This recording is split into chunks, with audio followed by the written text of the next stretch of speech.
Écoutez, je vous remercie. Je tiens à vous saluer toutes et tous. Merci Daniel pour ton invitation. Vraiment ravi d'être avec vous. Je souhaite saluer monsieur le maire de Villard-de-Lans. Ravi d'être sur cette belle commune. Merci pour le mot introductif. Je salue ma collègue et amie Nathalie, conseillère départementale de ce canton et vice-présidente déléguée à la montagne, et Marie-Noël Baptistel, ma chère Marie-Noël, députée de la circonscription. Vraiment un plaisir d'être avec vous et puis d'être aussi bien entouré. Merci Daniel pour ton intervention qui m'a vraiment fait plaisir, qui correspond tellement, je dirais, à ma vision des choses, tant effectivement comme tu as pu me présenter en tant que président de l'association des maires ruraux, mais surtout aujourd'hui en tant que vice-président en charge de l'agriculture, la forêt et la ruralité. Vous voyez, j'ai les 3 délégations. Et sur ces 3 délégations, la chasse, vous êtes sur les 3.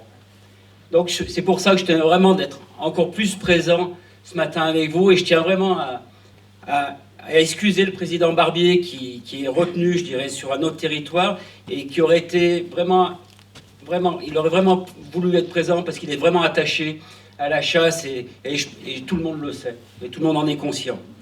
Donc, comme vous le savez, le département a noué depuis de nombreuses années des liens étroits avec la fédération, car nous sommes convaincus que la chasse est nécessaire à la préservation et à l'équilibre de nos forêts.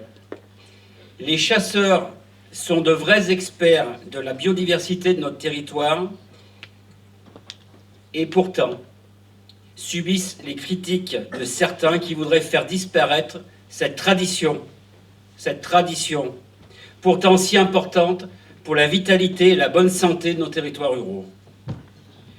Je tiens à le rappeler ici, la chasse fait partie de notre identité et doit continuer à en faire partie. D'autant que la chasse contribue à préserver des équilibres environnementaux.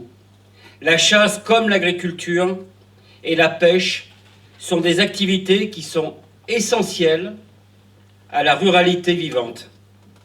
Nous sommes fiers de vous compter parmi les acteurs qui interviennent depuis 2015 dans la gestion environnementale de nos espaces naturels sensibles. Votre expertise nous est tellement précieuse. C'est le cas aussi sur la propriété départementale des hauts plateaux du Vercors, où le département a décidé de se conformer au plan de chasse triennal qui lui est imposé et qui a débouché sur une polémique il y a 2 ans qui n'avait pas lieu d'être. C'était en effet une obligation de l'État sous peine de pénalité car l'accroissement du cerf-élaf pèse sur le renouvellement de la forêt. Cette polémique était montée de toutes pièces quand on sait que la chasse a toujours été présente sur les hauts plateaux du Vercors, qu'elle était nécessaire à la préservation de la forêt. On sait maintenant qu'en 3 ans, seuls 10 cerfs ont été prélevés, bien dessous du nombre maximum défini. Vous le savez mieux que moi, la chasse est rigoureusement réglementée, contrairement à ce que certains activistes essayent de faire croire. Nous sommes convaincus que la forêt peut rester un lieu où les multiples activités se rencontrent à condition que chacun respecte l'autre et respecte les réglementations en place. C'est tout l'objet de la charte départementale de la ruralité que j'ai présentée l'année dernière et que j'ai fait adopter le 30 juin dernier à l'unanimité au sein de notre assemblée départementale. Et faire en sorte que la ruralité reste vivante, respecte les traditions et permette une cohabitation exemplaire entre les différents usages de la forêt.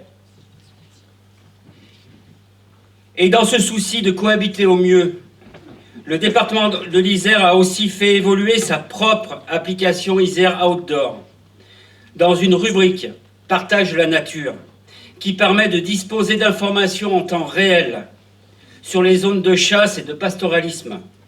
Ceci a été réalisé grâce à l'implication de vous, les chasseurs. Vous vous mobilisez pour que la chasse soit plus sûre, pour vous et pour tous les usagers.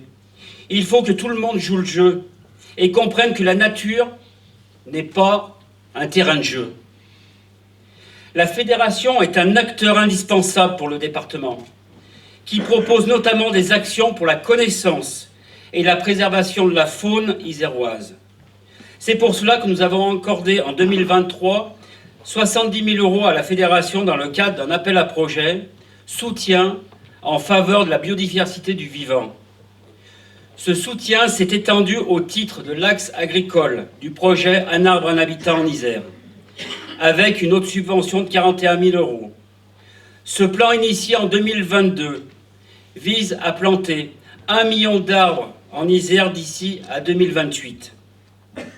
En 2 ans, ce sont plus de 160 000 arbres qui ont été plantés en milieu urbain comme en milieu rural, avec l'appui d'acteurs tels que les communes, l'ONF, les agriculteurs et vous les chasseurs.